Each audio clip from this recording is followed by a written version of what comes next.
Eso, incluso esos dos se siguen estudiando ahí mismo porque la verdad es que están muy relacionados. Pero entonces, pues vamos a platicar específicamente de niños y adolescentes, diferencias entre ansiedad normal y ansiedad patológica, el trastorno de angustia y las crisis de angustia, el trastorno obsesivo compulsivo, el trastorno por estrés agudo y estrés postraumático, trastorno de ansiedad generalizada, fobias y ansiedad por separación. Como les comentaba la clase pasada, tomen en cuenta que yo les voy a hacer énfasis en lo más importante, o sea, lo que muy probablemente venga en el PUEM, o lo que yo les diga, es que eso lo tienen que saber aunque no vengan en el PUEM, porque lo van a ver todo el tiempo. Y la verdad es que esta clase está padre porque ¿quién no ha tenido temas de ansiedad, no? O sea, en medicina yo creo que el 100% de las personas manejamos algún nivel de estrés y no sería de sorprenderse que alguno incluso hayamos tenido o tengamos alguno de estos problemas. O sea, es importante saber que la ansiedad, pues es normal, o sea, todos podemos tener miedo, todos podemos tener ansiedad, o sea, es lo que nos ha ayudado a sobrevivir, ¿no? Es lo que nos avisa que hay un Doctora, peligro. ¿Sí? doctora, disculpe, ¿está proyectando algo? Ah, sí, la clase no, no sale. No, no sé, es que no se ve. Está Ah, ok, todavía en la página. está todavía lo de Kahoot. Ah, ok, ok, ok. A ver, déjame lo cambio. Qué bueno que me dices.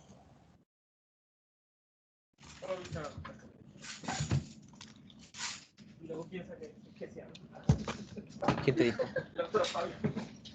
Ya. Listo, doctora. Bien, entonces. Ahora sí ya lo ven, ¿verdad? Sí, doctora. Ok. Entonces, como les decía, o sea, la ansiedad puede ser bastante normal y de hecho necesaria, ¿no? Para salir de algún peligro, para determinar que alguna situación la tenemos que modificar porque puede ser peligroso continuar como estamos. En los niños, en los adolescentes, obviamente, bueno, de hecho en todas las personas, pues va ligada a nuevas experiencias, ¿no? Y a periodos críticos del desarrollo. Eh, por ejemplo, en la etapa escolar puede producirse, o sea, de lo más frecuentemente que puede producir ansiedad es el desempeño escolar, ¿no? En la medida en la que estos niños van creciendo y van ampliando sus áreas en donde funcionan, por ejemplo, en la adolescencia, pues no nada más que les preocupe el desempeño escolar, pero aquí lo más importante para los adolescentes es pertenecer. Eso es súper, súper importante, pertenecer a un grupo. Entonces, puede ser que sus preocupaciones vayan en torno a, híjole, es que, no sé, o sea, no soy de los más populares, o al contrario, ¿no? Casi me están molestando todo el tiempo, o quiero pertenecer a esta bolita y no me pelan.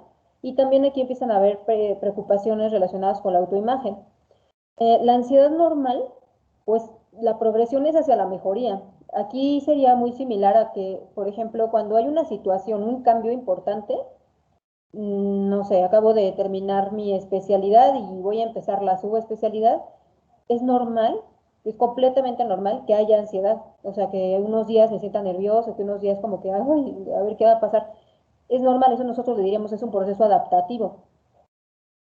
Aquí lo que nos da la clave es precisamente esto, que la progresión es hacia la mejoría. O sea, en la medida en la que nos vamos adaptando a la nueva situación, mejoran los síntomas. Pero en la ansiedad patológica no empieza a mejorar, al contrario, generalmente empieza a empeorar. La ansiedad, si es que alguien la ha llegado a sentir, que yo creo que todos, pues es como una sensación permanente de que tengo que estar en guardia porque algo malo puede ser que pase. ¿Qué? No sé. ¿Cuándo? No sé. Pero sí sé que no voy a poder, o sea, sí sé que no voy a ser capaz de sobrellevarla, entonces por eso tengo que estar en guardia todo el tiempo. Pero imagínense la sensación de tener que estar en guardia las 24 horas, los 365 días, es horrible y es muy cansado, ¿no? Entonces, la ansiedad patológica, pues, está influida por vulnerabilidad genética, es decir, si en familia mis papás son ansiosos, es muy probable que yo también vaya a ser ansiosa. Causas biológicas, el contexto social y el contexto familiar, ¿no? Según, por ejemplo, aquí hay una de las teorías, o sea, por ejemplo, de que un niño, a mí me llegan niños de 5 años que se están mordiendo las uñas, que no pueden dormir, que todo el tiempo están preocupados de que algo va a pasar, etcétera. Y de pronto ves a la mamá y está peor, ¿no? Así de, es que, ¿qué tiene mi niño? Por favor, ayúdenlo, que no sé qué, es que no duerme. Pues, Dios santo, ¿no? Así, pues la mamá en lugar de producirle algo de seguridad, le está transmitiendo muchísima ansiedad. O no sé si se han fijado, por ejemplo, cuando una mamá que ya está pero hasta el gorro del niño que está llore, y llore y llore, ¿cómo carga al bebé? Pues lo carga súper tensa, ¿no? Y no falla, hasta sale en la tele, que llega alguien que no ha tenido contacto con el bebé en muchas horas y, ya, ver, préstamelo. Y con ese extraño se calla. Y la mamá así de, ay, soy una mala madre. No, pues no, no es mala madre. Lo que pasa es que tú estabas súper ansiosa y el que acaba de llegar no está ansioso y no le está transmitiendo más miedo, ¿no? Se siente en la tensión. Entonces, digamos que esta vulnerabilidad genética, si mi mamá es muy ansiosa y se comporta conmigo como desde un lugar de, híjole, soy una mala madre, no voy a poder, la voy a regar, pues sí puede ser la parte genética, pero también puede ser que a mí me está transmitiendo pues que el mundo es un lugar aterrador y que me tengo que estar súper alerta y súper en guardia porque está lleno de peligros. Porque pues imagínate, si mi mamá es la que me tiene que cuidar y mi mamá está vuelta loca, pues entonces sí ha de ser una situación súper grave y súper peligrosa. Y yo siempre le pongo de ejemplo a los papás, digo, a ver, si vas en un avión y hay una turbulencia, ¿a quién voltean a ver? A ver, ustedes a quién voltean a ver cuando hay una turbulencia fea, fea en el avión. Sal de lado. ¿Cómo? Ok, el de lado, ¿quién más? O sea, que cuando estén en una turbulencia en un avión, o sea, con quién se van a cojear, vaya. O sea, Al piloto. al Pues al piloto. piloto no lo puedes ver, pero lo más cercano es que a lo mejor voltees a ver a la sobrecargo, ¿no? Ajá, la sobrecarga. Ajá. Ahora imagínate que la sobrecargo, o sea, si hay una turbulencia espantosa, pero la sobrecargo sigue chismeando con su amiga, sigue repartiendo cacahuates, pues a lo mejor tú dices, ah, bueno, X, ¿no? Es una turbulencia. Pero imagínate que hay una turbulencia y la sobrecargo empieza a gritar, vamos a morir, Dios santo, así. O sea, pues a todo el avión le va a dar un infarto, ¿no? ¿Por qué? Porque en ese momento nosotros confiamos, nuestra figura de seguridad pues es la sobrecargo y es el piloto, pero el piloto no lo podemos ver. Entonces a los niños les pasa lo mismo. O sea, su figura de seguridad pues son los papás. Si los papás están aterrados, pues adivina qué va a pasar con el niño, pues va a sentir normal, no inventes en dónde estoy, ¿no? Eh, entonces, bueno, esta sensación de que algo va a pasar pues altera el comportamiento.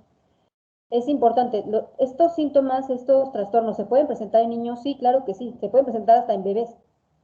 Y la cuestión es que mientras más pequeño sea el niño, más quejas somáticas va a haber. O sea, no va a decir, es que me siento súper ansioso porque mi desempeño escolar, pues no.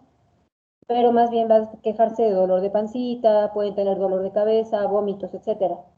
Y con el paso de la edad, o sea, ya manifiestan la ansiedad más bien en la conducta, ¿no? A través de a lo mejor fugarse o tener como demandas excesivas, tipo de, pero no te vas a ir, ¿verdad? Y te vas a quedar aquí conmigo. O sea, ¿por qué? Porque ya tienen más capacidad de hablar y de externar y en teoría están más familiarizados con lo que sienten, que no todos, pero bueno, es la idea.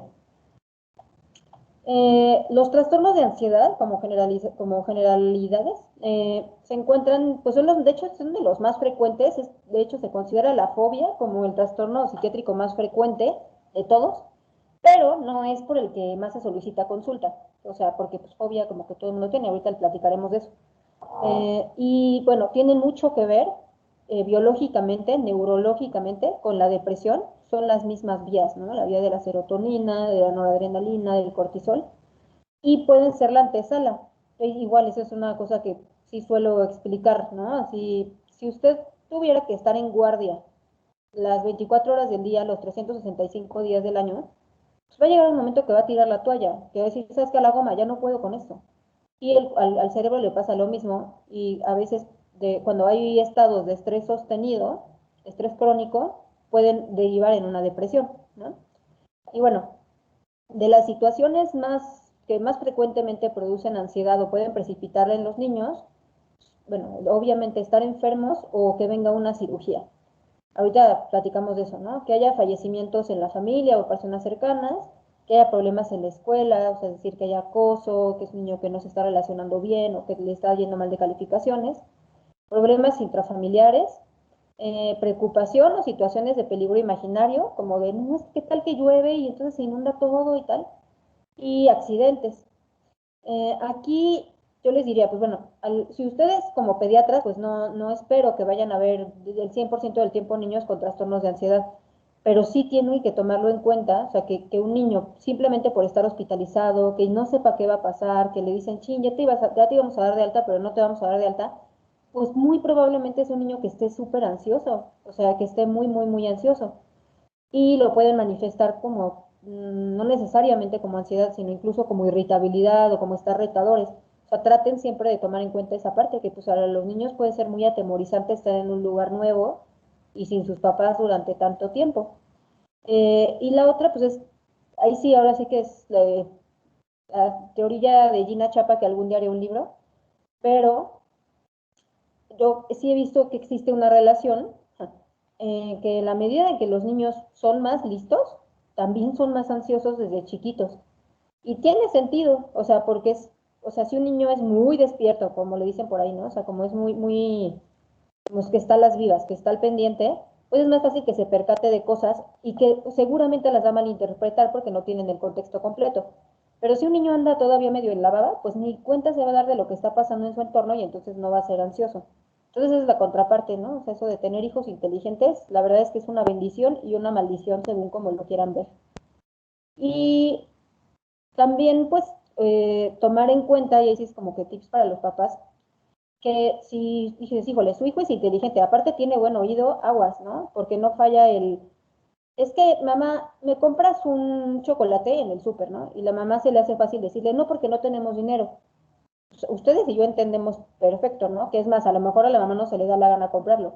Pero ese niño lo que está entendiendo es, no tenemos dinero, ni para la escuela, ni para la casa, vamos a vivir abajo de un puente, nos vamos a quedar, o sea, y corte ve, están de verdad paniqueadísimos, es que no tenemos dinero, y entonces y la mamá dice, pero es que ¿de dónde sacó eso? Y ya, pues les tienes que decir, a ver, nunca se te ha salido decir ese tipo de expresiones, ah, sí, bueno, pues es que sí te está haciendo caso, ¿no? Entonces hay que prestar mucha atención a ese tipo de cosas.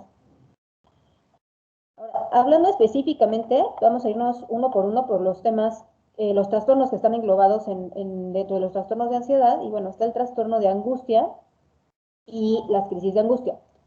El trastorno de angustia, pues así como el nombre lo dice, está caracterizado por la presencia de una crisis, al menos una crisis de angustia, pero a partir de ahí, al menos un mes con ansiedad intercrítica o cambios de la conducta. ¿Esto qué quiere decir? Lo primero que tenemos que saber es que todos tenemos derecho en esta vida a tener una crisis de angustia sin que eso signifique nada. De hecho, muy probablemente por estadística, todos ustedes alguna vez han tenido alguna crisis de angustia. Se sienten espantoso, ¿no? Y el hecho de haber tenido una crisis de angustia, ay, perdón, ya me salí, ¿verdad? Ahorita la vuelvo a compartir. Eso lo quería subir, no, ya está. El hecho de que hayan tenido una crisis de angustia no significa que ya tengan un trastorno de angustia. Solamente tuvieron una crisis. Y, pero ¿qué pasa si yo tengo una crisis y durante el mes que sigue me la paso pensando, no, es que qué tal que me da otra crisis, es que qué horror, qué tal que me da un infarto, es que me voy a sentir súper mal, es que no quiero ir a trabajar porque qué tal que me da una crisis en el camino, es que ya voy a dejar de usar el metro porque qué tal que me da una crisis en el metro? Eso es ansiedad intercrítica, es como miedo al miedo. Eso ya sería un trastorno de angustia.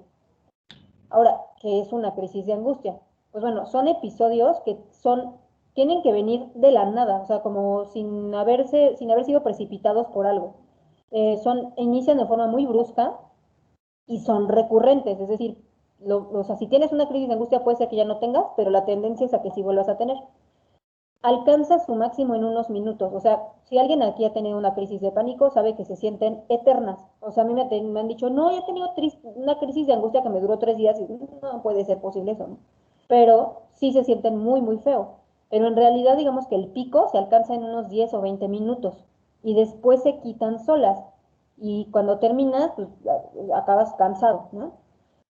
Aquí es importante que los síntomas por los que se caracteriza, pues es esta sensación de que algo muy, muy malo va a pasar, de mucha angustia, una sensación, una preocupación muy, muy fuerte, y empieza a haber, por ejemplo, palpitaciones, puedes empezar a tener sudoración, temblor, empezar a sentir taquicardia. Es muy frecuente que mencionen como una sensación de opresión en el pecho. Es frecuente que mencionen una sensación de falta de aire, como si se les fuera el aire o como si no pudieran respirar. mareo, náuseas, eh, sudoración, escalofríos, eso ya lo había comentado, y pueden empezar a tener parestesias, es decir, sensación como de piquetitos o de hormigueo o de adormecimiento de alguna parte del cuerpo. Y bueno, también una sensación de mucho miedo a morir, mucho miedo a perder el control o a volverse loco, ¿no? Y puede llegar a haber unos síntomas que se llaman despersonalización o desrealización. Despersonalización tiene que ver cuando yo sentir como que yo no soy yo, como que yo soy alguien más. Y la desrealización es una sensación como de que lo que estoy viviendo no fuera real, como que todo fuera una película. Entonces, estos síntomas suelen presentarse varios al mismo tiempo, y digo, alcanzan su máximo en unos minutos y después, o sea, de que alcanzaron su máximo, se quitan solos y dejando una sensación de cansancio. Eh, ¿Alguno de ustedes alguna vez ha tenido una crisis de pánico?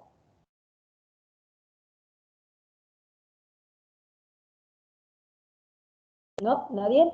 No. Ah, pues qué afortunados. Se sienten horrible. Y Yo no bueno, escuché que preguntó. que si alguna vez alguno ha tenido una crisis de pánico, Sí, ¿y qué tal? ¿A poco no se siente horrible? sí, mucho. Además, porque, a ver, ustedes son adultos. Si ustedes de pronto no saben no tuvieron esta clase y empiezan con estos síntomas, ¿qué sería lo primero que piensan que tienen? Fíjate, palpitaciones, Un molestia infarto. precordial, claro, inmediatamente la gente piensa, me está dando un infarto, ¿no? Y entonces el miedo es que no me está dando un infarto, es que llévame al hospital. Eso hace que tampoco se quiten los síntomas, se retroalimentan, ¿no? Entonces, muchas veces, a lo mejor vamos a suponer que no piensan que es un infarto, pero los síntomas por sí mismos dan miedo. O sea, son síntomas que no estamos acostumbrados. Entonces, ahí lo que, digamos que se vuelve como un círculo vicioso, porque empieza la crisis de pánico, empiezan síntomas raros, esos síntomas me dan más ansiedad, esa ansiedad me hace que empeoren los síntomas, como empeoran los síntomas me da más miedo y así nos la podemos llevar, ¿no? Entonces, aquí es importante, por eso puse esta imagen, destacar que estos síntomas son normales, lo que no es normal es el contexto. Siempre les comento a mis pacientes, imagínense que ustedes están viendo este venado, ¿no? O sea, está ahí en el pastizal, está ahí muy cortado el pasto, pero imagínense que está en el pastizal y está comiendo súper a gusto, y de pronto escucha que algo se mueve en el matorral cercano. En su cabeza, así en su imaginación, ¿qué es lo primero que hace el venado? Pues se va a poner así como que alerta. Exacto, se pone así como sale la imagen, ¿no? Tensa el cuello, levanta las orejitas, o sea, se paraliza, ¿no? O sea, ustedes saben que nosotros tenemos como mamíferos, bueno, la verdad que no tenemos tantas opciones ante una amenaza.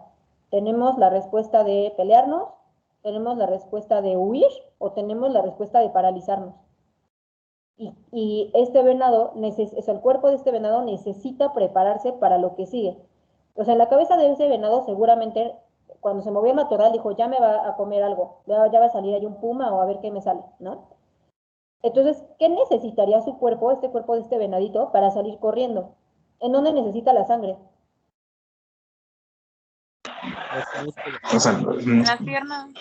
Exacto. Esa sangre que normalmente está en la cabeza, bueno, al menos en las personas, se va de golpe a las patitas, ¿no? ¿Por qué? Porque es ahí donde se necesita. Entonces, de ahí tenemos que explicarnos varias cosas.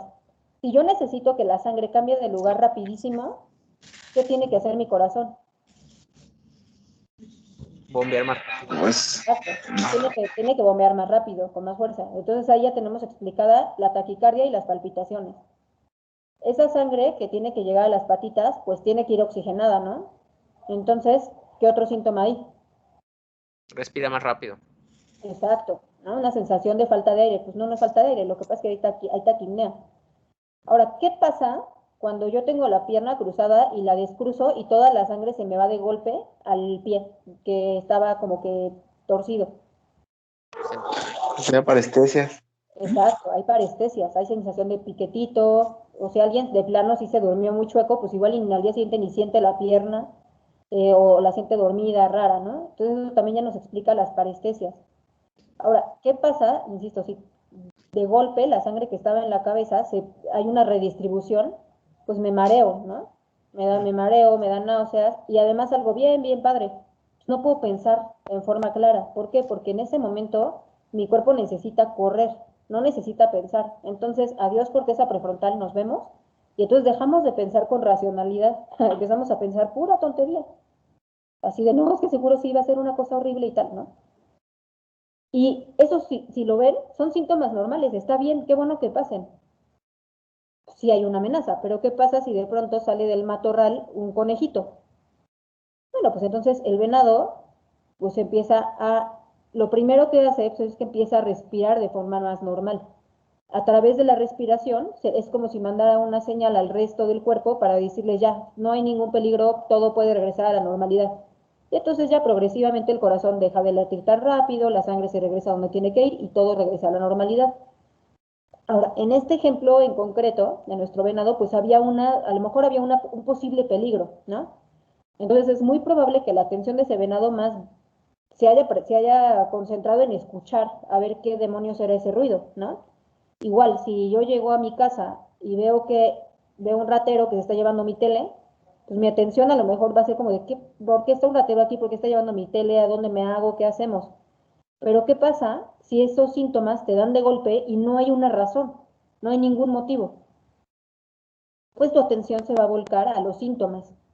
O sea, vas a ponerle súper atención. Ay, no, ya se me durmió la pierna. Ay, no, ya estoy respirando súper rápido. Ay, no, seguro no. Y entonces eso hace que se vuelva un curso más continuo.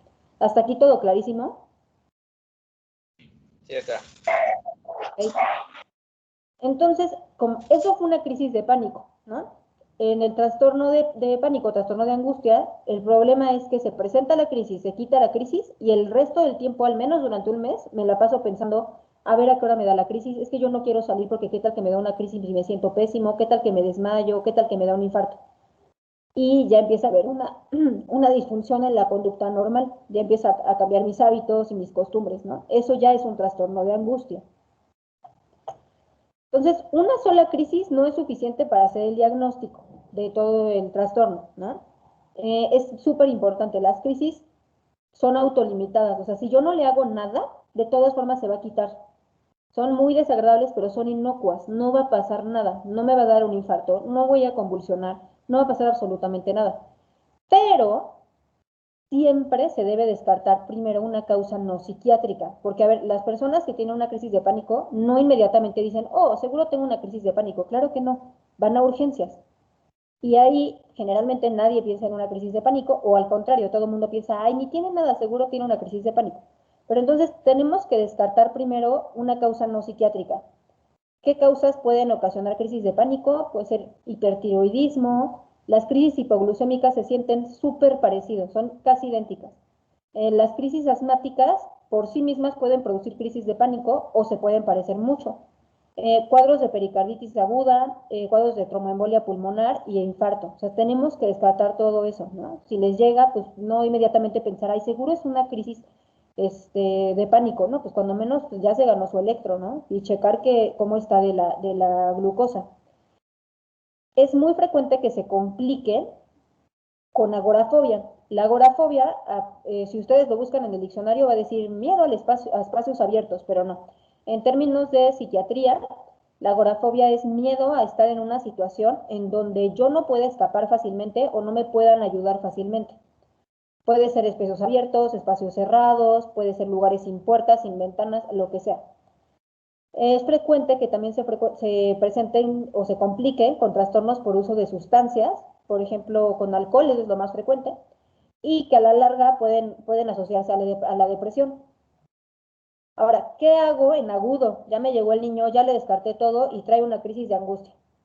Digo, lo primero y lo más difícil es intentar técnicas de respiración, es decir, ponerlo en un lugar tranquilo y pedirle que lo más lento que pueda inhale por la nariz en 4 tiempos, aguante unos 2 tiempos y después por la boca exhale en 4 tiempos. Esto pues ayudándole también ustedes a respirar porque se siente muy difícil en ese momento. Si eso no funciona, podemos utilizar ansiolíticos. Ahora, Aquí, si fuera un adulto, lo más fácil que podría hacer del universo es darle una benzodiazepina, es darle un clonazepam, ¿no? O medio. Pero en niños, a ver si alguien sabe de ustedes, ¿qué efecto pueden tener las benzodiazepinas en niños? Sedación. No, además, no, pues eso estaría de pelo, pero ¿qué? Aparte de la sedación. O sea, somnolencia. No, Chido. Adicción. Potencia. no, bueno, por una sola dosis. No, en niños es muy frecuente que presenten efecto paradójico. Si tú le das así de, ay, bueno, ya que se relaja, le vamos a dar su clona y tómala, se pone el triple de agitada. Entonces, dato Chido. curioso, o sea, en niños, Caray. chicos, no traten de no darles benzodiazepinas, a menos que sea obviamente que el niño está convulsionando, o sea, vaya, en temas de neuro sí, pues por supuesto, pero para temas de ansiedad, preferiblemente utilizar hidroxicina. La hidroxicina es un antihistamínico que ese sí produce una sedación así, pero brutal. Por lo mismo ya casi no se utiliza o sea, para control de reacciones alérgicas, porque da demasiada sedación, pero nosotros lo usamos muchísimo para temas de ansiedad, precisamente porque tiene un efecto ansiolítico y también ayuda a dormir, ¿vale? Ahora, eso es para la crisis de pánico. O sea, para que ya se le quite la crisis, podemos utilizar un ansiolítico. La hidroxicina puede ser desde 10 miligramos, les va súper bien. Pero a largo plazo, es decir, ya se le quitó la crisis, pero ya nos cuentan, ¿sabes qué? Ya ha tenido varias crisis y ya no quieren ir a la escuela porque le da miedo que le vaya a dar. Ok, el tratamiento a largo plazo es un inhibidor selectivo de la recaptura de serotonina, es decir, un ISRS, es un antidepresivo. Los que tienen más aprobación y uso para niños son fluoxetina, sertralina y el escitalopram. Esos medicamentos tardan en hacer su mejor efecto, es decir, su tiempo de latencia es entre 3 y 4 semanas.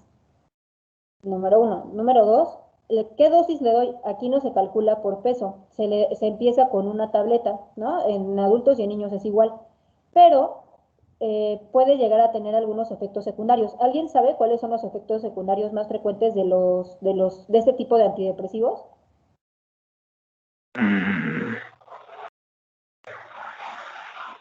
No sé. ¿No? ¿Ni idea? Diurna. No escuché la No, pregunta. perdón. Los efectos secundarios más frecuentes de los antidepresivos de la familia de los ISRS.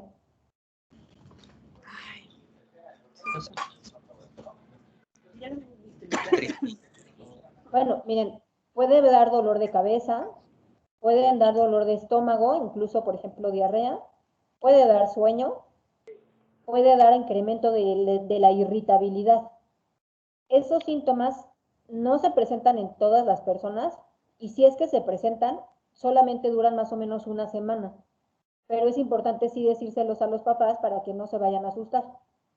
Y de todas formas, ahí de tip es que no inicien la pastilla completa desde el día 1, empiecen la mitad durante en niños yo se las dejo una semana a la mitad y a partir de una semana ya la dosis completa, que es una tableta. Siente tomando en cuenta que van a tardar en hacer efecto, ¿vale?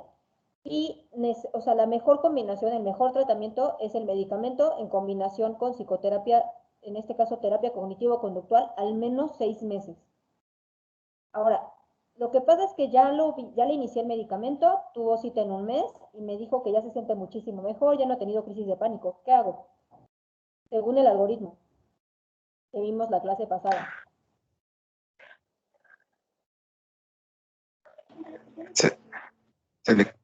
¿Puedo disminuir la dosis No, o disminuir la cantidad de medicamentos?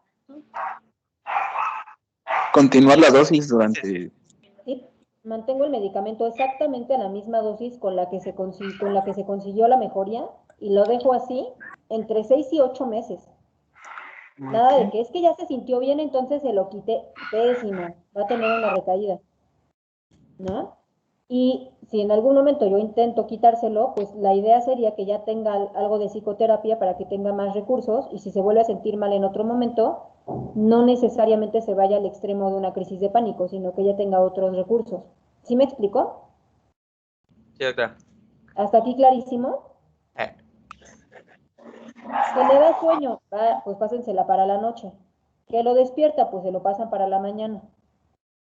Que le dolió la cabeza, pues se toma un paracetamol. O sea, no hay mayor tema. No le Vale, tengan miedo, ¿vale? muy bien. Ahora, el trastorno obsesivo compulsivo, de generalidades tenemos que saber que afecta más o menos al 2% de la población. Los inicios son en la adolescencia o en la juventud. La verdad es que yo lo que he visto es que sí empiezan desde más chiquitos, pero no se daban cuenta. Y bueno, se caracteriza por la presencia de ideas obsesivas, que ahorita platicaremos de ellas, y se acompaña de compulsiones en 80% de los casos. Para cumplir los criterios del diagnóstico, los síntomas tienen que estar presentes durante más de 1 hora al día y o ocasionar un malestar muy significativo. Es decir, la persona tiene que tener en mente estas ideas. Yo siempre les digo, a ver, si tú juntaras los pedacitos de día que pasas pensando en eso o llevando a cabo los rituales compulsivos, ¿como cuánto tiempo te ocupan? Y ya, pues la verdad es que la gran mayoría sí me dice, no, pues todo el día, doctora, todo el día estoy pensando en eso, todo el día estoy lavándome las manos, o sea, es todo el día estar pensando. ¿Por qué se los digo? Porque todos tenemos derecho a tener una que otra idea obsesivona o tener alguna compulsión incluso. Pero si yo digo, a ver, no todo el tiempo estoy pensando en eso, ni siquiera es diario y no me ocasiona malestar, no hay ningún problema, pues entonces eso no es TOC, ¿no? Nada más tienes una que otra idea obsesiva. Ahora, ¿alguien ha escuchado hablar del PANDAS? No. No. Ok. El PANDAS, Es algo como, ajá, me parece que es algo así como asociado a una infección que te origina en los pediátricos trastornos psiquiátricos, neuropsiquiátricos, ¿no? Pues, asociado a exactamente, streptococo o algo así. exactamente. Muy bien, está asociado a estreptococo. ¿Quién habló ahorita? Yo, Alejandro, Ok, para poner de tu participación. Sí, los pandas son, como digamos, secuelas neuropsiquiátricas que vienen de infecciones por estreptococo y es muy frecuente que se manifiesten por un trastorno obsesivo compulsivo marca diablo, ¿no? Entonces, en niños chicos, pues si de pronto de la nada empiezan con un TOC severo, sí hay que preguntar si recientemente hubo alguna infección respiratoria, porque sí se llega a asociar. ¿Qué es una idea obsesiva? ¿No? Pues para empezar pueden ser tal cual como, o sea, como pensamientos, o sea, como decir, ay, siento que tengo sucias las manos. Pueden ser imágenes, como que me lleguen a la mente imágenes, aunque yo no las quiera tener ahí, o pueden ser impulsos. Impulsos sería como unas ganas, como no ganas, como una necesidad de hacer algo aunque yo no quiera hacerlo. Esto de impulso se entiende un poquito mejor con un ejemplo. No sé si les ha tocado conocer a alguien o a ustedes mismos les haya pasado que digan, pues es que como que si tengo unas tijeras cerca, siento que me las voy a enterrar, entonces mejor las pongo lejos de mí. O cuando me subo a un puente, siento como que me voy a aventar, entonces mejor no me subo. O a lo mejor no les ha pasado, pero a eso se refieren con los impulsos.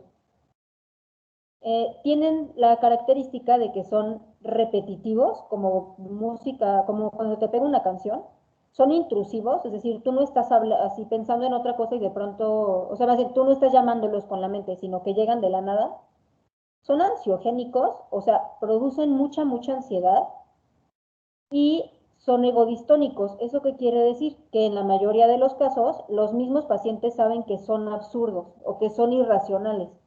O sea, por ejemplo, regresemos al ejemplo de las manos, que diga, es que me acabo de lavar las manos, pero me entra una idea de que están sucias y que están sucias, y aunque yo vea que están limpias, me genera muchísima ansiedad, como que siento que las tengo sucias, pero no le digo a nadie porque siento que van a pensar que estoy loco. Entonces esa persona sabe que es falso, pero aún así le genera mucha ansiedad. Aquí es importante que los niños en general puede ser que no las reconozcan como absurdas, o sea, ellos puede ser que no sean capaces de decir, no, sí las tengo limpias, estoy exagerando, a lo mejor no lo vayan a ver así. Y a la larga, si es un TOC severo y no se trata, poco a poco las personas pueden llegar a perder esta prueba de realidad, pueden llegar a empezar a creer que es cierto lo que están pensando, ya en una cuestión más psicótica. Y bueno, como son indeseadas o como son inaceptables, pues la persona obviamente va a esforzarse muchísimo por ya no tenerlas, ¿no? Imagínense ustedes que una monja le lleguen de pronto imágenes de la Virgen teniendo relaciones con San Pedro, ¿no? Pues obviamente se va a sentir súper culpable ella no quiere tener esas imágenes, pero no puede evitar tenerlas. O que una persona, y ese pasa muchísimo, que diga, es que yo no quiero salir a la calle porque siento el impulso de que le voy a ver a lo mejor los senos a las otras mujeres y me va a dar muchísima vergüenza. Y él de veras no quiere, en serio, fuera de broma no quiere, pero siente ese impulso. Entonces prefieren no salir, ¿no? O sea, de verdad les genera mucho malestar. O sea, el TOC no es así de, ay, es que me encanta usar plumones de colores y que estén súper arreglados. No, eso no es TOC. O sea, el TOC de verdad sí genera mucho, mucho malestar. Y bueno, las ideas obsesivas realmente pueden ser de cualquier tema, pero las más frecuentes son de contaminación, o sea, es justo de sentir que yo tengo las manos sucias o de que los platos siempre están sucios, necesidad de que todo esté ordenado, de simetría que ahí pudiera ser, es que yo quiero que todo termine en número par, o yo quiero que todo termine en número non. Tener dudas sobre si has hecho las cosas correctamente, tipo, es que cerré la puerta, pero cuando ya iba casi casi a llegar al trabajo dije, híjole, ¿y si la cerré? ¿Sí la habré cerrado bien? Ok, me voy a regresar, ya, se regresan, la cierran bien, ah, no, sí, sí la había cerrado bien, ok, perfecto. Y a medio camino, oye, pero ¿y si sí la cerré, y si la cerré bien? ¿De veras sí la habré cerrado bien? ¿No será que lo imaginé? Y ahí van de regreso otra vez. A ver, ya la cerré bien, ya la cerré 3 veces, escuché el cerrojo. Ok, vamos de regreso. Oye, pero ¿y sí? Sí habré cerrado bien. O sea, imagínense nada más. Y bueno, miedo a dañar a otros, o sea, como por ejemplo aquí puede ser de que diga, es que yo ya no veo a mis hijos porque tengo miedo de que yo los vaya a matar, ¿no? Y bueno, puede ser también de contenido sexual o de contenido religioso. Las compulsiones son actos que pueden ser motores o mentales. ¿Cómo serían motores? Por ejemplo, pues si yo siento que tengo las manos sucias, ir y lavármelas 400 veces. O mentales, que por ejemplo, si me llega a la mente una imagen de, qué sé yo, mi mamá encuerada, entonces como me da muchísima culpa y yo no quiero tener esa imagen y me siento fatal, entonces tengo que rezar 3 Aves Marías y 3 Padres Nuestros.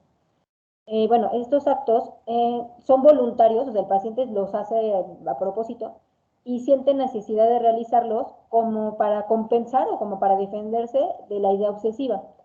Entonces, a pesar de que son voluntarios, los pacientes pues quieren tener cierta resistencia, o sea, es decir, no me voy a lavar las manos, yo sé que están limpias.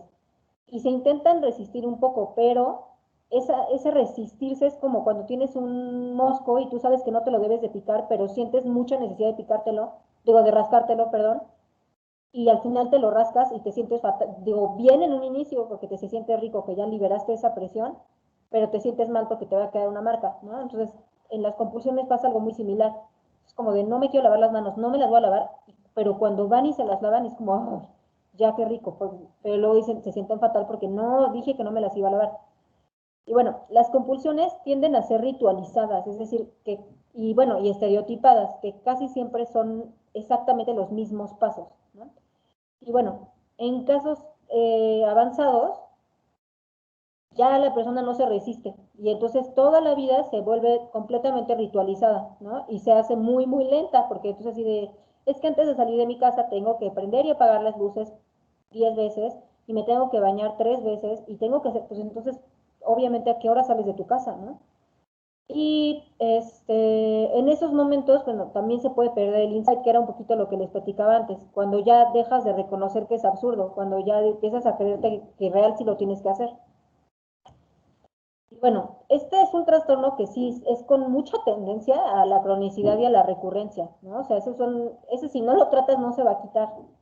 Y bueno, se relaciona con otros trastornos como el dismórfico corporal, que tiene que ver con, por ejemplo, yo sentir que tengo un defecto real o imaginario, pero yo lo siento magnificado y estoy segura que las personas también lo están viendo y aunque yo sé que no es la gran cosa, no puedo evitar pensar que está enorme.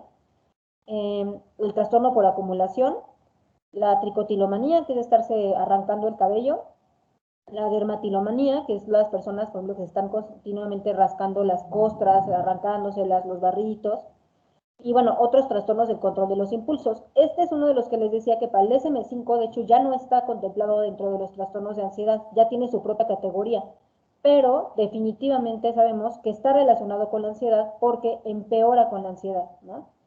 Está relacionado con alteraciones en el funcionamiento de la corteza prefrontal.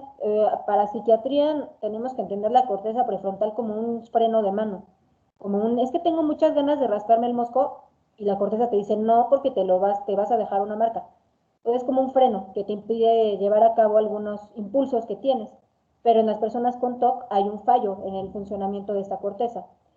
Puede llegar a convertirse en un trastorno psicótico cuando se pierde el insight, y el tratamiento, al igual creo que de todos los trastornos de ansiedad, es el mismo, ISRS, pero la diferencia es que en el TOC sí es a dosis más altas. Aquí entra a la mezcla la fluvoxamina. No es de primera elección en niños, pero sí se puede utilizar, en el TOC sobre todo. Aquí sí van a necesitar ansiolítico, es decir, puede ser la hidroxicina, y también requieren terapia cognitivo-conductual. ¿Dudas con TOC? No. ¿Se acuerdan de alguna película o algo que tenga que ver con esto? No. ¿No? El TOC sale muchísimo en películas, les encanta. Mm, ¿No vieron la película de Mejor Imposible? Mejor imposible, sí. No. Ok, sale Jack Nicholson. Él tiene TOC. Jack Nicholson con la... ay, ¿cómo se llama esa? Es, la de, es un paciente con TOC, básicamente, ¿no? Sí, Está contra todo que el problema era que no podía... Bueno, al final, pues él no puede estar solo, o sea, tiene mucha dependencia hacia un personaje de la película, que es al final de cuentas, como que yo entiendo, al final que se enamora, pero ella le va acostumbrando y le va a hacer un hábito para ir perdiendo los hábitos de obsesión que tiene con el ambiente, ¿no? De que pues por él empieza a perder como que el asunto de pisar las líneas del piso, de desayunar en el mismo lugar, etcétera, etcétera. ¿Quién está hablando ahorita? Mario, doctora. Súper. Está buena esa película, de hecho, está padre. Sí, está padre, véanla. Otra película en la que sale el TOC es en la del aviador. ¿Cuál? ¿Cómo se llama? El aviador. El aviador. Sí, es cierto. Con el de Leonardo DiCaprio, ¿no? Ándale, la de Leonardo DiCaprio. Pero él No sí es Atrapa si psicotizó. puedes. El aviador es con... Sí, Leonardo DiCaprio. Es Sí. Leonardo DiCaprio, pero es... Ay, que era un millonario excéntrico y enfermo. Ay, ¿cómo se llama? Howard Hughes. Ándale. ¿Quién? Robert. Véanla también si pueden. En el aviador igual tiene. El aviador. Hay un capítulo de Los Simpsons, de la parodia, cuando vieron la cumbancha. Ya me Era él. caen bien. Nadie entiende las referencias de los Simpson en el gym. Nunca jamás. Me Que siento Burns súper anciano. ve hasta las bacterias en la manija y está todo bien. Exacto. Sí, justo, tal cual. Muy bien. También hay una película, creo que está en Netflix, que se llama Tok Tok, que igual está padre. Si pueden verla, es española. A ver. Bueno, después vamos a hablar de los trastornos relacionados por el estrés. Aquí entran en este costal el trastorno por estrés agudo y el trastorno por estrés postraumático. Digo, aquí pues sí o sí tiene que haber sucedido un evento traumático. O sea, ¿cómo definiríamos un evento traumático para este curso o para este trastorno? Es un evento en donde digamos, la integridad física o la vida mía o la de alguien más haya estado en peligro, real o imaginario, pero haya estado, bueno, no imaginario, pues, pero puede ser que lo haya visto yo a través de una película, por ejemplo. Pero tiene que haber sido una situación extremadamente aterradora, ¿no? Ahora, sí es importante que sepan, ¿no? O sea, yo no puedo decirle a alguien así, ay, ¿cómo tienes TEP de eso? O sea, esto es super X, ¿no? Pues bueno, cada quien, ¿no? Va a haber quien lo asalten y no le pase nada, y va a haber quien le robe la cartera sin violencia y tenga estrés postraumático. O sea, eso es muy respetable. El tema es que sí, la persona te tiene que decir que sí, de alguna forma sí sintió que su vida o su integridad física estaba en riesgo. Los más frecuentes, por ejemplo, los catástrofes naturales, o sea, las personas que están en catástrofes naturales, hasta el 15% llega a presentar trastorno de estrés postraumático. En accidentes, en delitos, particularmente las agresiones sexuales, hasta el 80% de las víctimas. En guerras. Ahora, si los síntomas están presentes durante el primer mes a partir del evento, se clasifica como trastorno por estrés agudo. En el trastorno por estrés agudo destacan los síntomas disociativos, es decir, en México, por ejemplo, en el 2017 hubo un temblor muy fuerte. El primer mes, o sea, eso fue el 19 de septiembre, ¿no? Del 19 de septiembre al 19 de octubre fue estrés agudo. Y ahí veíamos síntomas como, por ejemplo, que alguien no se acordara muy bien de dónde estaba o cómo fue que pasó, o que emocionalmente, a lo mejor así de, sí, yo estuve bajo los escombros, pero no sé, no me dio miedo. O sea, seguramente está embotado emocionalmente. Esos son los síntomas disociativos. Si después de un mes siguen estos síntomas, se habla de un trastorno de estrés postraumático. Hay personas que pueden presentar síntomas de estrés postraumático varios años después del evento traumático y de todas formas es válido. Ahora, los síntomas se clasifican en síntomas de reexperimentación, síntomas de evitación, síntomas de hiperalerta y síntomas como disociativos o de embotamiento emocional. Por ejemplo, reexperimentación es cuando estoy yo muy tranquila y de la nada me llegan como recuerdos muy feos de lo que viví, ¿no? Me pueden llegar como imágenes, como si fueran flashbacks.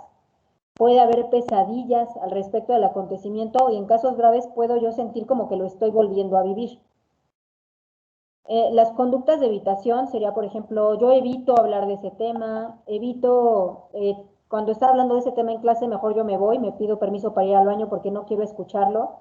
Evito pasar por la calle donde me asaltaron porque nada más de pisar la calle me siento pésimo, me siento súper mal, me da muchísimo miedo. Por ejemplo, es que a mí me violaron de chiquita, entonces ya de ahí evito estar con hombres que se parezcan al señor que me violó, ¿no? El embotamiento emocional, pues más bien es como disociativo, que puede ser amnesia, puede ser una sensación como de no poder experimentar las emociones igual. Y los síntomas de hiperalerta, pues sí pueden ser desde estar irritables, con dificultades para dormir, estar como hipervigilantes, que con cualquier ruidito ya tengas un sobresalto, ¿no? Y mucha dificultad para concentrarse. Es frecuente que las personas cuando tienen que hablar de lo que pasó presenten muchos síntomas de hiperalerta, eso te das cuenta luego, luego. El tratamiento, igual, es ISRS y terapia cognitivo-conductual.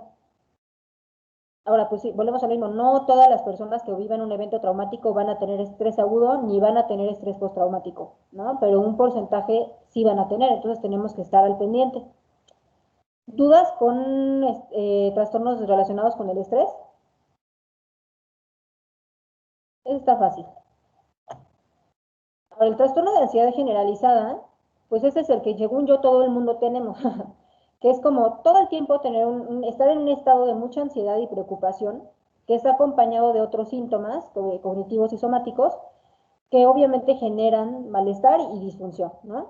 Estos síntomas, para hablar de este trastorno, tienen que haber estado al menos 6 meses y en los niños tener al menos un síntoma de los siguientes, que ahí sí es como, digo, en orden, como yo me lo sé, que no es este orden, es como estar como preocupación excesiva. ¿A qué se refiere con eso? O sea, que es un niño que se preocupa demasiado por cosas que a lo mejor ni siquiera son tan importantes. O sea, como decir, es que siento que me van a reprobar, pero ¿por qué te van a reprobar, no? No sé, es que siento que aparte algo malo va a pasar, o sea, pero sin ningún fundamento, y hasta él mismo puede reconocer que es excesivo.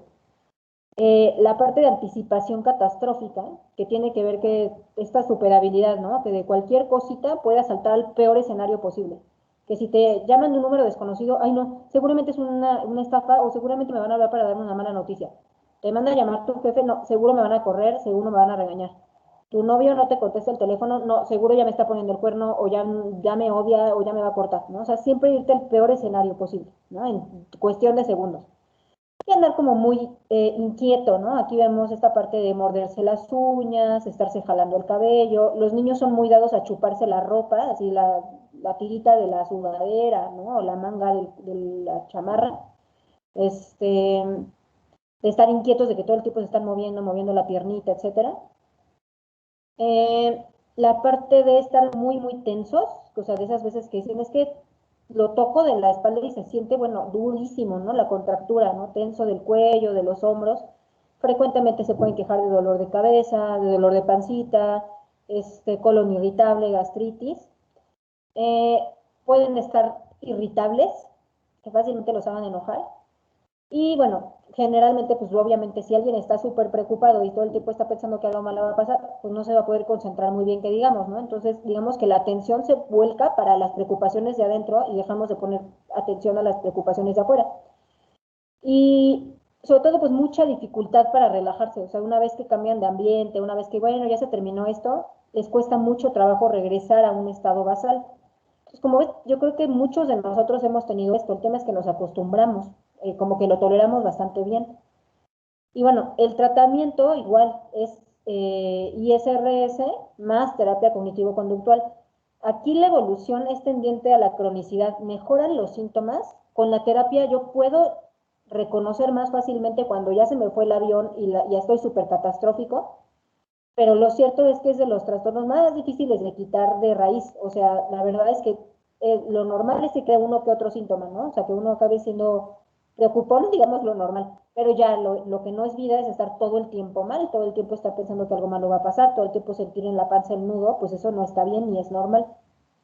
En los niños, pues generalmente vamos a ver que evitan ir a la escuela, que les da miedo, etcétera, ¿no?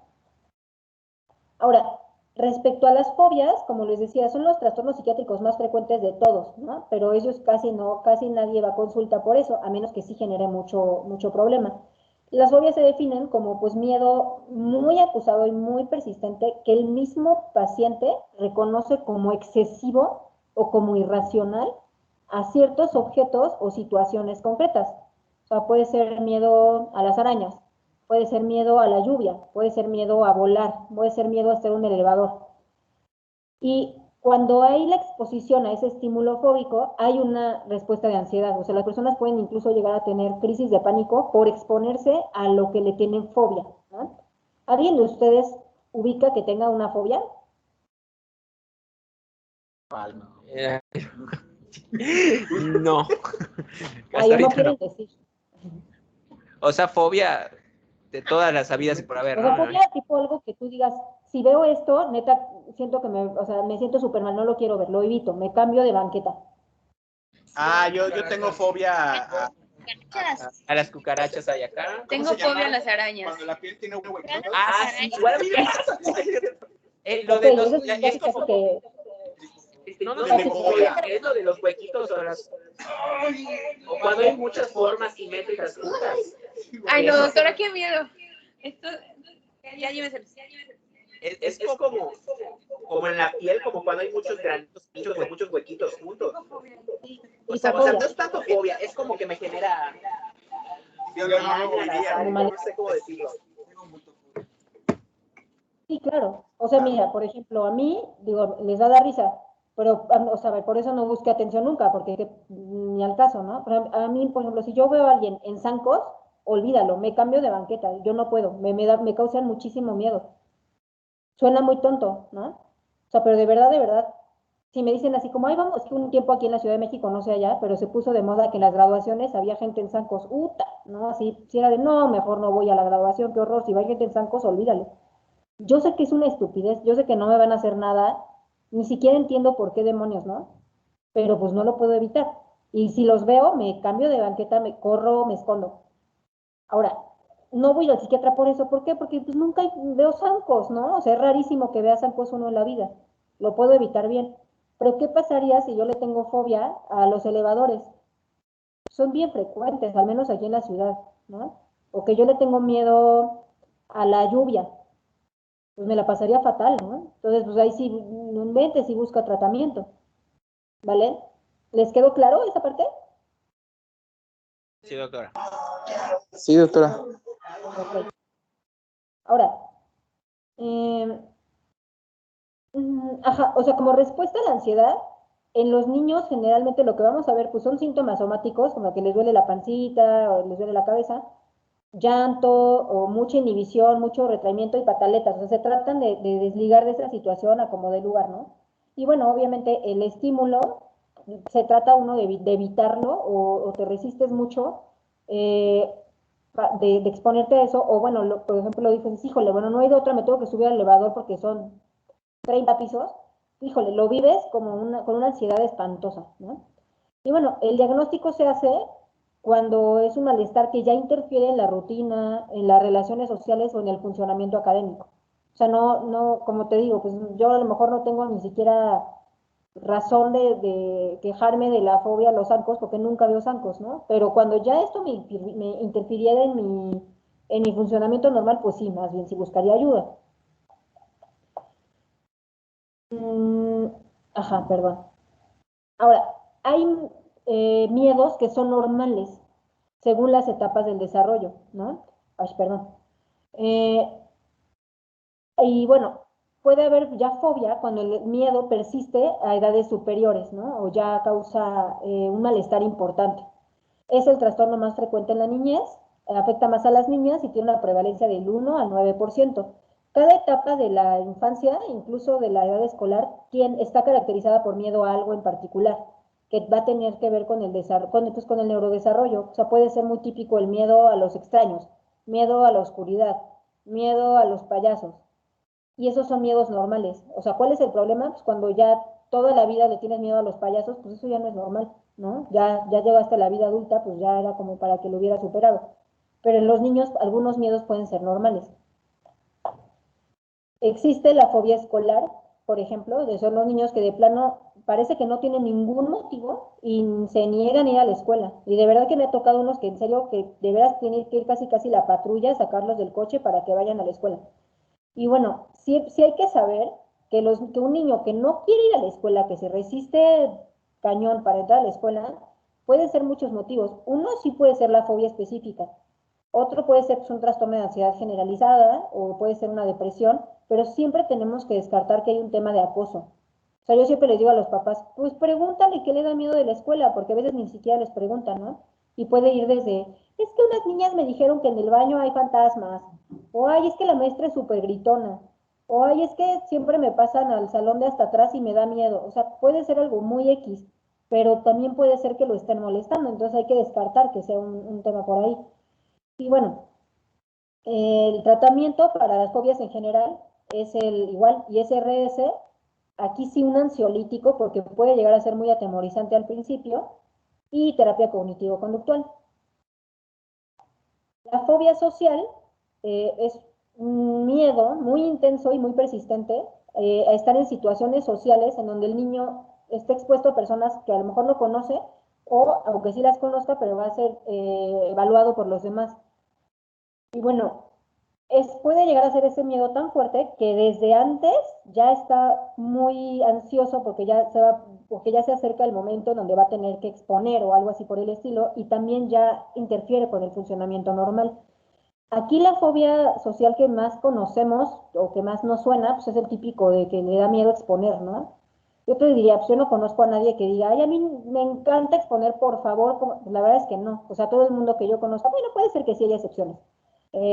Pues les genera un poquito de resistencia, como que, oh, híjole, bueno, a ver, qué nervios, pero bueno, a ver, vamos. Una persona con fobia social no lo va a hacer, aunque lo reprueben. O sea, te voy a decir, no me importa que me repruebes, no me importa que me corras, no puedo exponer, no hay forma, ¿no? Si a pesar de eso lo tiene que hacer, lo más seguro es que le entre una crisis de pánico, ¿no? Que se ponga a temblar, a sudar, hay quienes les da diarrea, quienes vomitan, o sea, de verdaderamente es una situación extremadamente atemorizante, no es nada más un decir. Pero ese solo es un ejemplo, o sea, en realidad hay muchas, presentaciones de la fobia social, porque a lo mejor una persona puede no tener miedo a exponer en clase, pero le tiene pánico a ir a un baño público y no lo tolera o no puede ir al baño en casas de otras personas. Eso también se considera fobia social. O, por ejemplo, he tenido pacientes que se rehúsan a comer en frente de otras personas, o sea, de ir a un restaurante, por ejemplo, no hay forma, no toleran que los vean comer. O, por ejemplo, ir a una fiesta, tampoco, o sea, de ninguna manera, ¿no? Entonces, todas estas pueden ser presentaciones de la fobia social. Y bueno, hay mucho temor, malestar, hay síntomas somáticos. Lo que te dicen los niños pues, es que les da mucho miedo decir una estupidez, ser criticados, que se los consideren como menos, ¿no? Feos, tontos, extravagantes. También es muy importante. Yo, por ejemplo, cuando hablo en público, aunque según yo no me da pena, pero me pongo roja, ¿no? Entonces, algunas personas que tienen fobia social, cuando se ponen rojos, les da pánico que las demás personas se den cuenta de que se pusieron rojos y entonces eso empeora los síntomas. Y bueno, como decía, algunos miedos son muy, muy delimitados y otros sí evitan todo tipo de situaciones sociales. En los niños, pues bueno, pueden llorar, tener pataletas, abrazar a mamá, esconderse detrás de ella. El pronóstico, pues es que si no lo tratan, a lo mejor no van a ser personas que vayan a ir a una universidad o a la prepa, ¿no? El progreso laboral se ve afectado. Ahorita tengo una paciente que precisamente nomás no tiene un aumento porque es buenísima, pero no puede hablar en público y ahorita en Zoom, imagínense, pues no puede ir a las juntas y tal. Muchos recurren al abuso de alcohol porque eso como que les apaga tantito su corteza prefrontal y les permite socializar sin estar tan al pendiente de sus reacciones y por eso tienden a hacer abuso de estas sustancias. Y bueno, tiene una prevalencia en niños y adolescentes del 1%, aquí está más frecuente en hombres, y el tratamiento igual es ISRS con fluoxetina, sertralina, citalopram y terapia cognitivo-conductual. Les voy a dar un tip a los adultos, no a los niños, pero para ustedes, si alguien tiene eso, propanolol es una maravilla. O sea, ni siquiera un abenzo. Propanolol 10 miligramos antes de exponer y se acabó. No, no van a tener ningún problema. En niños no, please. Bueno, el trastorno de ansiedad por separación es cuando los niños experimentan muchísima ansiedad cuando se separan de su mamá o de otra persona significativa. Y bueno, en el desarrollo de los niños puede ser normal, comienza entre los 6 y 7 meses, que es cuando, o sea, si no está mamá, todavía no están tan seguros de esto de la constancia objetal, entonces piensan que ya desapareció del universo y luego ya la quieren y como magia ya están contentos, ¿no? Puede haber una presentación máxima a los 18 meses de edad, que sería más o menos al año y medio, y disminuye a partir de los 30 meses, o sea, los 2 años y medio. Entonces, digamos, hasta los 30 meses yo podría pensar que puede ser normal, pero pues sí tendríamos que ver que va mejorando. Ahora, ¿qué síntomas tiene?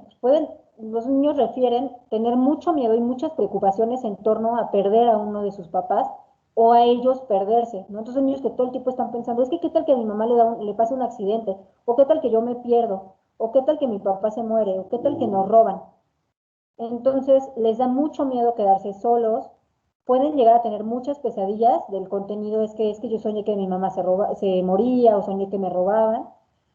Les da mucho miedo ir al colegio o les da mucho miedo separarse de mamá en otras actividades, ¿no? Entonces son chavitos que difícilmente, por ejemplo, van a decir, ay, si me hubiera quedado a dormir a casa de mi amigo o me voy a ir a un campamento, les cuesta mucho trabajo, lo evitan mucho. Y aquí bien importante es que, por ejemplo, si la mamá le dice, bueno, a ver, tu papá y yo vamos a ir a una boda el fin de semana y te vas a quedar con tu abuelita, híjole, una semana entera se la van a pasar súper mal, súper ansiosos, nada más anticipando que su mamá se va a ir el fin de semana. Eh, y son muy frecuentes también los síntomas somáticos, ¿no? Dolor de panza, dolor de cabeza. La prevalencia es de 4%, es un poquito más frecuente en niñas y en las edades entre 7 y 9 años. El tratamiento igual, ISRS, un ansiolítico y terapia cognitivo-conductual. Listo. Ahora sí, dudas, comentarios. Todo perfecto, doctora. Ilse Mariel, tú ya me mandaste tu comentario de la película. Ahora sí que el comentario lo hiciste antes de la clase. Ya lo recibí, muchas gracias, ya lo leí. O sea, puedes, si quieres, complementarlo con lo que vimos en clase o puedes dejarlo así. Pero igual sí me gustaría saber, o sea, ya después de haber visto la clase, ¿qué piensas de la película? Platícales un poquito a tus compañeros, si quieres. Pues con respecto a la película, pues sí abarca muchos puntos que comenté ahorita en la clase, como pues una situación que provocó un evento, pues por decirlo así, traumático, conllevó a que él presentara eventos durante el transcurso de su vida que precipitaban a presentar pues crisis de ansiedad, ¿no? Que hasta llegaba a tener pesadillas, sensación de culpa, ansiedad. No lo muestran como tal, pero sí muestran que tiene pues alteraciones tanto en el estado de alerta, alteraciones físicas, somáticas, y pues que conforme pasaba el tiempo, pues obviamente fueron agravando más su desarrollo y su desempeño, su función como persona con respecto Claro. al entorno. Ahí, ¿tú qué diagnóstico le darías a ese chico? Pues sí, un trastorno de ansiedad, pero sí un estrés postraumático podría ser. Sí, muy bien. Muchas gracias, Ilse. No, por nada, otra. ¿Alguien más tiene algún comentario, alguna duda? Doctora. Muy bien, pues bueno, les dejé dos películas opcionales, ¿no? Está la de Amélie y la de Las ventajas de ser invisible. Y la idea es, como les decía, ¿no? Un comentario de más o menos una página en donde lo contextualicen con lo que vimos en clase. Por eso les sugiero que Claro. los comentarios los hagamos después de la clase.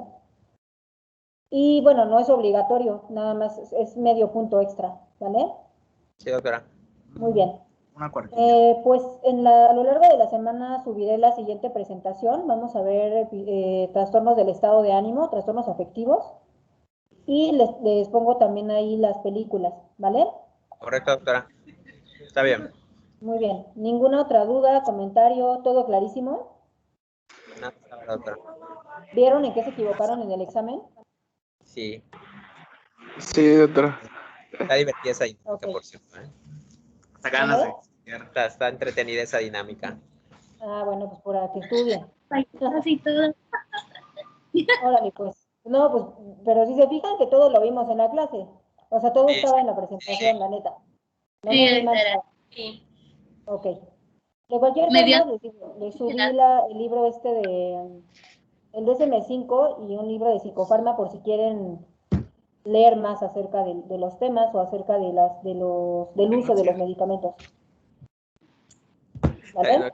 Sí, doctora. Muy bien. Pues entonces nos vemos la próxima semana. Que estén muy bien. Correcto. Muchísimas gracias. ¿De qué? Bye. Bye. Gracias.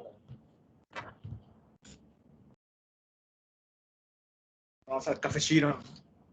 O adelanto la clase. Let's go. Ay, no, ya.